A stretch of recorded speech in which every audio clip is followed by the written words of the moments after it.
On today's video, we're going to go over setting up a slip bobber rig.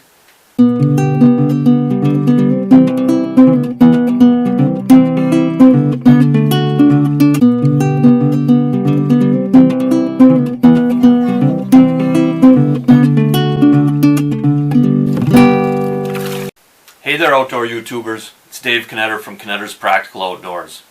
And I know all you guys have fished with these styles of bobbers before, right? This conventional clip-on style of bobbers. You know, for most of us, this is maybe some of the first fishing we ever did as a kid with these clip-on style bobbers, worms, that sort of thing. And, you know, through history, that style of bobber literally has probably caught millions of fish, right? But there is some limitations to the clip-on styles of bobbers. And that's kind of where the slip bobber comes into play. Slip bobbers, they're a little bit more tricky to set up, but they have one huge advantage over the clip-on style bobbers, and that's that the slip bobbers can be fished at a very wide range of depths. And I'll kind of show you what I mean here. We've got this old school style bobber here set up, and we've got it set up on this old school style pole here. Thought that'd be appropriate for this demonstration. But if you think about it, you know, this hook, you know, we probably put a worm on this hook. This hook is about 2 feet below this bobber. And, you know, if you're going to catch a lot of fish 2 feet below the surface, if there's a lot of fish 2 feet below the surface, that's perfectly fine, right? But what if we wanted to fish 10 feet below the surface? What if we wanted to fish 20 feet below the surface? You know, if you can imagine, what we'd have to do is take this bobber and adjust it so there'd be 20 feet of line hanging off the bottom of it. And, you know, if you think about it, it would be very difficult to pick this rod up with 20 feet of line hanging below the bobber and cast it out. In fact, it would be very impractical, you know, if not impossible. So that's where a slip bobber comes into play. So how this bobber stop stuff works, and I set one up on this really heavy black Dacron line, hoping maybe you can see it a little bit better. But anyways, here's the stop right there. And the idea behind it is the stop just needs to be a little bit thicker diameter than the actual line that it's on. So then when this stop comes in contact with this sliding bead, the bead can't pass through. And then when the bobber comes in contact with that bead, the bobber can't pass through. So it actually stops this whole rig from sliding any further. If you can imagine, you cast this out, boom, your jig hits the water, the sinker hits the water, it starts sinking until the bead and the stop come in contact with it. You know, keep in mind that this stop is adjustable. So you could take this stop and you could run it 10, 15, 20 feet down the line, and then the distance from here to your bait or jig at the bottom can be 10, 15, 20 feet. And, you know, that's something that's really not achievable with a conventional clip-on bobber. It would just be way too cumbersome to try and cast a clip-on bobber with 20 feet hanging down below it. So the real trick behind these bobber stops is they have to be bulky enough that when the bead comes in contact with them, the bead can't pass through, because the bead is what stops the bobber from passing through. So they have to be bulky enough to stop the bead, but they have to be small and low profile enough because you're going to be reeling them up through the guides of your pole. You're going to be reeling them up onto the spool of your reel, and then you're going to be turning around and you're going to be casting it back out. So this bobber stop is going to be coming off the spool on your reel, back through the line guides, and out into the water. So you can't have something too bulky, but of course you can't have something too small. So that's kind of the trick with these bobber stops, is to kind of get the right one that sort of works for you, that holds its place on the line good, that's adjustable and movable, and of course stops your bobber. And I got a few different styles here. We'll kind of go through those. This is one style of bobber stops. These little rubber football types. Okay guys, here's an example of how you would put these little rubber football type ones on a line.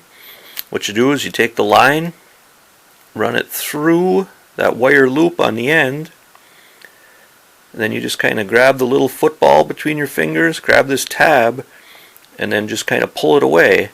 And what it does is it pulls that line right through the little football.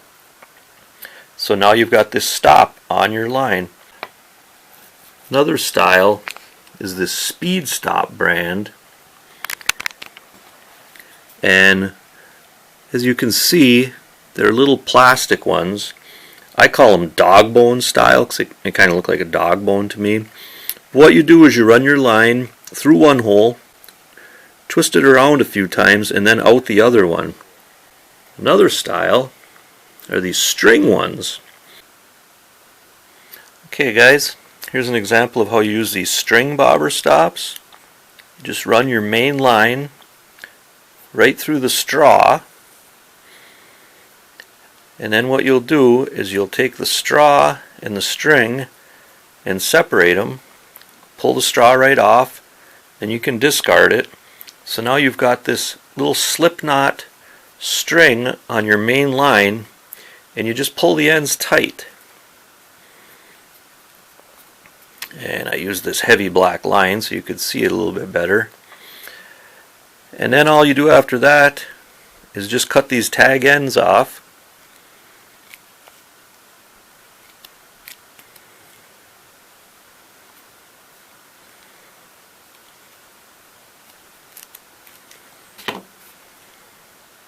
And there you have it. And then another type are these little plastic 4-hole ones. These are actually my favorite ones to use.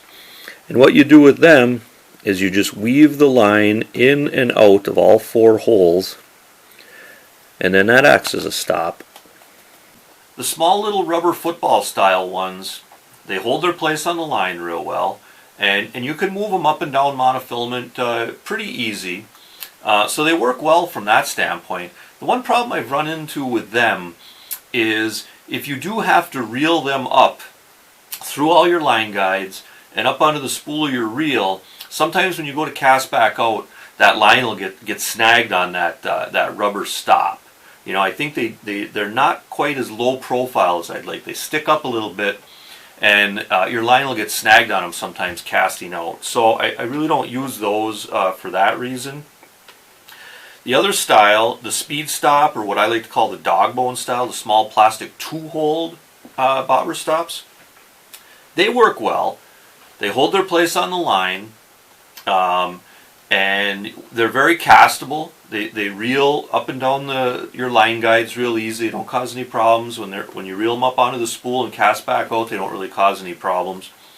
But where you do kind of run into a problem with them is if you go to move them a pretty good distance. Because they go through one hole, wrap around, and then through another hole, when you go to move them up and down your line, they just kind of twist your line up. And that's just kind of a problem I just don't want to deal with if I have to move them. You know, if you're moving them 6-8 inches, it's no big deal. But if you wanted to move them like 10 feet, it can take a while to kind of move them a little bit, untwist the line, move them again. So I generally stay away from those stops because of that. You know, the other one, these string style ones, those string style ones are very popular. I know a lot of you guys out there use this string style.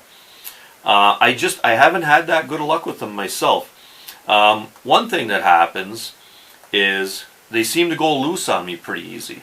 And then they're sliding up and down the line, and I'm losing my mark. I'm losing my place on the line. I got to reset them. And if they're not doing that, I think sometimes if you use them a couple trips, you go out fishing a couple times, they get wet, they dry out. You go out fishing again, they get wet, and then they dry out. I think sometimes they kind of cinch down on that mono so tight because of that I can't even move them. You try to move them, and they're just locked down on that mono. And, you know, of course, that's not ideal either. So, you know, I generally go with those 4-hole, small little red plastic ones. They've really worked good for me. You can adjust them up and down the line with very little issue. They're very castable, and they work. So that's what I've been going with. That's my favorite stop, is the 4-hole plastic.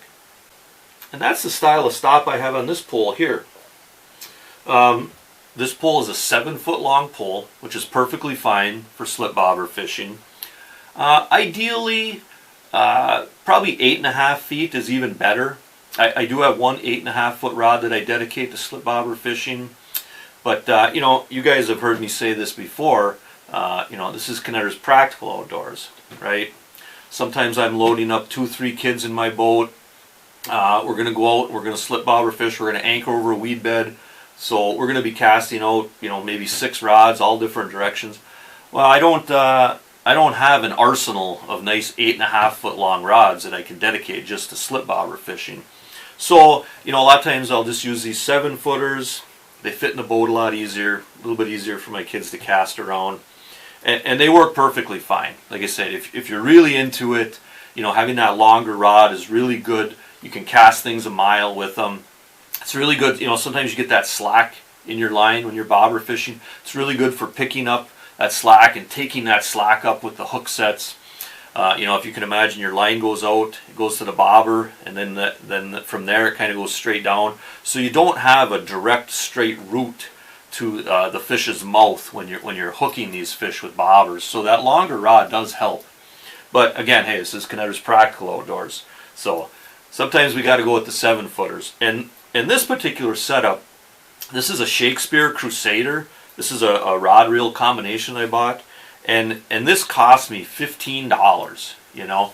And this is another thing I like to point out. You really can get away with your setups being a lot cheaper with bobber fishing. You know, if you think about it, you don't really need that high-speed gear ratio. You know, you can get away with kind of a crummy gear ratio.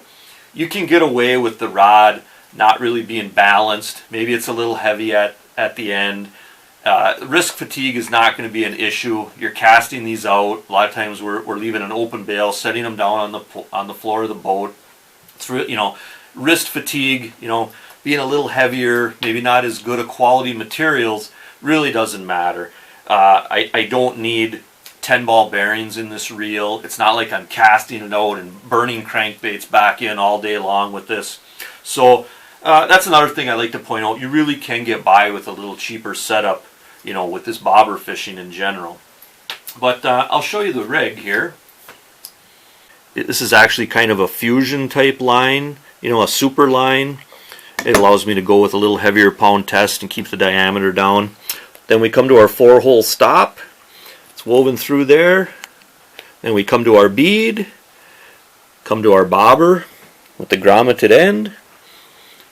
Go a little further down, we come to our sinkers, ant swivel, fluorocarbon leader. In this case, we've got a little hair jig on the end. I'll usually put a leech on that. It works good for walleyes and bass. And you know, that's a setup that I use quite often right there. Yeah, I really like to use these Thill grommeted end bobbers. It's got this nice little brass grommet there.